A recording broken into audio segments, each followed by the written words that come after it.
හිතවත් ජානක වක්කුවර මැතිතුමන්, ඒ වගේම ප්‍රසන්න රණවීර මැතිතුමන්, ශිෂ්‍යන් මාධ්‍ය සමුදායක ධූරයේ ලබන අප සහෝදර ඉල්ෂාන් විදාන ගමගේ මැතිතුමන්, ඒත් එක්කම හිටපු ගරු නියෝජ්‍ය මැතිතුමන්ලා වන අපේ බේරුගල මැතිතුමන්, ඒත් එක්කම සුර්ගේ යුගසනිස් මැතිතුමන්, ඒත් එක්කම සම්පත වර්ල මැතිතුමන්, සංජීව විද්‍යාමාන මැතිතුමන්, ජාතික කැඳවුම්කරු අපේ පක්ෂයේ ඊවී චානක මැතිතුමන්, ඒ වගේ අතුළු මේ අවස්ථාවට සම්බන්ධ වී සිටින හිටපු ගරු රාජ්‍ය මැතිතුමන්ලා, ඒ වගේම ගරු පාර්ලිමේන්තු මැතිතුමන්ලා අතුළු දෙනා වගේම අද විශේෂයෙන්ම ගාල්ල දිස්ත්‍රික්කයේ නියෝජනය කරමින් සම්බන්ධ අපේ අපේ නාරංගොඩ මැතිතුමා, ඒත් එක්කම ප්‍රසාද් වීරක්කොඩි මැතිතුමා, මැජිස්ත්‍රේට් මැතිතුමා අතුළු හිටපු ගරු සභාපතිතුමන්ලා, ගරු නගරාධිපතිතුමන්ලා, නියෝජ්‍ය නගරාධිපතිතුමන්ලා, විවිධ සභාපතිතුමන්ලා අතුළු හිටපු ගරු මන්ත්‍රීතුමන්ලා සිදු වෙන අවසරයි. මම ප්‍රථමයෙන්ම මගේ ගෞරවනීය ස්තුතිය දිල්ෂාන් කතා කරා මම හිතන්නේ දිල්ෂාන් නුතන සෑම දෙනාම අපේ ගෞරවනීය ස්තුතිය ගරු ජාතික සංවිධායකතුමන්, ප්‍රධාන ලේකම්තුමන් අතුළු පක්ෂයේ සියලු දෙනාට පුද කර සිටිනවා. අද අපිට අපේ දිස්ත්‍රික්කයේ කාර්යභාරයක් වගේම ජාතික කාර්යභාරයක් අපිට පිළිබඳව විශේෂයෙන්ම මේ කටයුත්ත සාර්ථක කරගන්න මටත් මෙච්චර ඉක්මනින් හැකියාව ලැබෙන්නේ නැහැ. අපේ දිස්ත්‍රික් නායක මොහන් පිටිසිල්ල මැතිතුමන් හිටියේ නැත්නම් හොඳ අත්පසනාද එකතුමාට දෙන්න කියලා වුණා.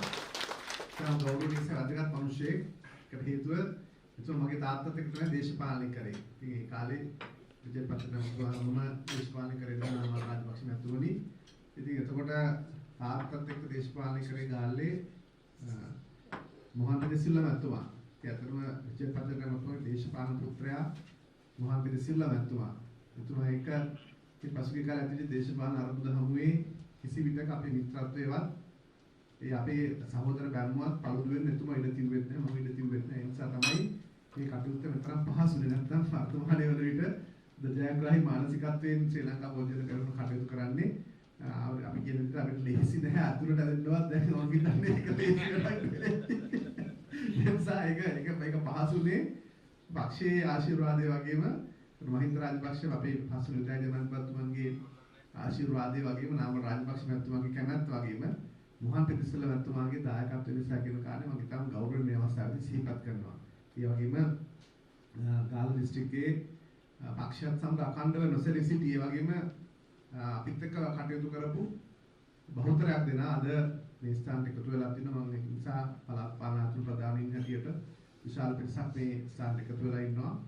එයාට මගේ ස්තුතිය සහ ගෞරවය පුද කර සිටින ඒ වගේම අපි ඉල්ලා සිටිනවා සෑම කෙනෙක්ගෙන්ම අපි පෙර පරිදිම සුහදත්වයෙන් සහෝදරත්වයෙන් අඛණ්ඩව නැවත මේ රටේ ජාතික නායකත්වය අපේ පක්ෂයෙන් බිහි කර ගන්නා තෙක් රටේ නායකත්වය අපේ පක්ෂයෙන් බිහි කර ගන්නා තෙක් නාම රාජපක්ෂ මැතිතුමන්ට ඒ ස්ථානෙ හිමි කර දෙන්න තෙක් අපි වාද බෙද පස්සේ කළා ශක්තිමත් ඉදිරියට යමු. එහෙම කළොත් තමයි අපි සෑම කෙනෙකුගේම බලාපොරොත්තු නැවත ඉෂ්ට කර ගැනීමට හැකියාව ලැබෙන්නේ. ඒ නිසා මම හිතන්නේ මම ස්තුතිවන්ත වෙනවා ඔය සියලු දෙනාට හැමෝම පිළිබඳව ධෛර්යමත් කිරීම පිළිබඳව විශේෂයෙන්ම මගේ තාත්තගේ දේශපාලන අතිවාරම උනේ අර්පිමන ආසනය අද අලුත් ස්ථානයකට මට යන්න ලැබිලා තිබුණ එකත් සතුටක්. විශේෂයෙන් මේක අර්පිමන ආසනය ජනතාවට ස්තුති කරන ගමන්ම බෙන්තරල් පිටි ආසනය මටත් නුහුරු තැනක් නෙවෙයි. මගේ අම්මා ගම එල්පිටියේ ඕමත් සාකච්ඡා සමත්වා ගන්නවා. ඉතින් මම තාත්තා ගම බෙන්තර තාත්තා සහිත අම්මයි තාත්තා දෙන්නෝ බෙන්තර සහ එල්පිටියේ ජන්මලාභය ලැබුව අය. ඒ නිසා මම හිතන්නේ මම පදිංචි නොවුණත් මට ගිහිල්ලා මම හිතන්නේ හිටපු අපේ සංවිධායකව සාකච්ඡා සමස්තතුමාගේ උදව් ඇතිවෙත් මම දැන්වත් විශාල උදව් කරනවා.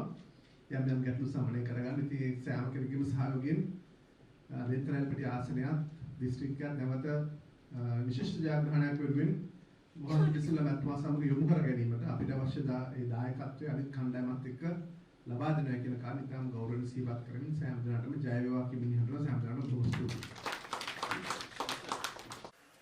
ඒ කියන්නේ පරණ තැනටම ඉන්නේ ආයෙ මොකද ගියා නෑ අපි කොහෙවත් ගියේ නැහැ. මේක අපේ මහගෙදර තියෙන දේශපාලනික වශයෙන් යම්කිසි නිහඬතාවයක පහුගිය අවුරුද්දේ හිටියේ අලුතෙන් ආණ්ඩුවක් පත් වුණාම යන්නේ කොහෙද කියලා බලන් ඉන්න ඕනනේ. යන්නේ කොහෙද මල්ලේ පොල් වගේ තර වෙලා තියෙන ඒ නිසා අපි දැන් නැවත දේශපාලන වැඩකටතු ආරම්භ කරනවා. කාලේ වසන්න පුළුවන්ද?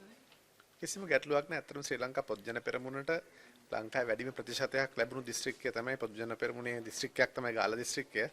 ඒ නිසා මම හිතන්නේ අපිට අපේ දේශපාලන ඉතා ශක්තිමත් පදනමකින් නැවත ආරම්භ කරන්න පුළුවන්.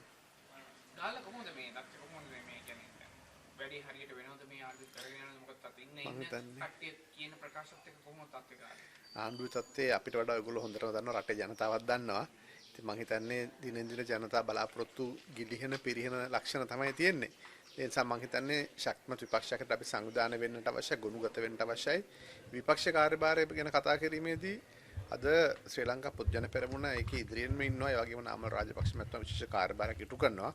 ඒ නිසා මම හිතන්නේ අපිට දේශපාලනික වශයෙන් හොඳ අනාගතයක් ගැන බලාපොරොත්තු තියාගන්න පුළුවන්. කොහොමද අත්තක අත දීලා පිළිගත්තේ කොහොමද නැත්තම් අපි සාම්ප්‍රදායික ක්‍රමයේ ආයිබුවන් කියලානේ. අපි ශ්‍රී ලාංකික ක්‍රමයට ආයිබුවන් කියලා නේ පිළිගන්නේ. නැතුව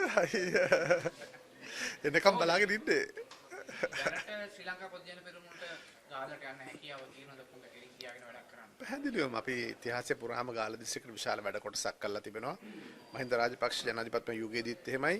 අපේ කාලෙදිත් අවහිරතා බාධක මැද ආර්ථික අර්බුදයක් හමුවේ, කොරෝනා අර්බුදය හමුවේ මට සතුටු වෙන්න පුළුවන් නිහතමානීව වැඩිම වැඩ කළ දිස්ත්‍රික්කයක් අපේ ශක්තිවානි උපරිම වැඩ කළා තුනේ. ඒ නිසා මම හිතන්නේ දැන් මේ වෙනස ජනතාවට තේරෙනවා. වැඩ කිරීම සහ නොකිරීම කියන කාරණේ. ඒක රටේම තියෙන කාරණයක්. ඒ නිසා මම හිතන්නේ අපිට ගැටලුවක් නැතුව දේශපාලන වැඩ කටයුතු ඉදිරියට කරගෙන යන්න පුළුවන්. ඔබතුමා සිලින්ඩර් රේටද ගියේ? අපි සහයෝගය දැක්වුවා ශ්‍රී ලංකා පක්ෂයට. ඔව්. ස්වාධීන එක ස්වාධීන කණ්ඩායමක්නේ. එනකොට කියලා දාවේ. නෑ එතන කාටවත් කියන්න දෙයක් නෑ. දැන් එතන කවුරුත් නෑනේ. ඒ අවයි මැතිවරණ වලදී විතරයි ඒක තියුනේ. හරි බොහොම ස්තුතියි.